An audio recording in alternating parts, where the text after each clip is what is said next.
சங்கீதம் 138. தாவீதின் சங்கீதம். உம்மை என் முழு இருதயத்தோடும் துதிப்பேன். தேவர்களுக்கு முன்பாக உம்மை கீர்த்தனம் பண்ணுவேன். உமது பரிசுத்த ஆலயத்திற்கு நேராக நான் பணிந்து, உமது கிருபையின் நிமித்தமும் உமது உண்மையின் நிமித்தமும் உமது நாமத்தை துதிப்பேன். உமது சகல பிரஸ்தாபத்தை பார்க்கிலும் உமது வார்த்தையை நீர் மகிமைப்படுத்தி இருக்கிறீர். நான் கூப்பிட்ட நாளிலே எனக்கு மறு உத்தரவு அருளினீர்.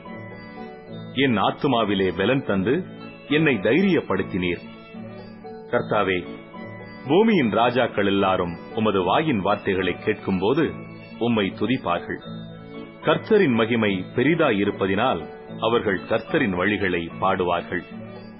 கர்த்தர் உயர்ந்தவராயிருந்தும் தாழ்மையுள்ளவனை நோக்கி பார்க்கிறார். மேட்டிமையானவனையோ தூரத்திலிருந்து அறிகிறார். நான் துன்பத்தின் நடுவில் நடந்தாலும் நீர் என்னை உயிர்ப்பிப்பீர். என் சத்துருக்களின் கோபத்துக்கு விரோதமாக உமது கையை நீட்டுவீர். உமது வலது கரம் என்னை ரட்சிக்கும்.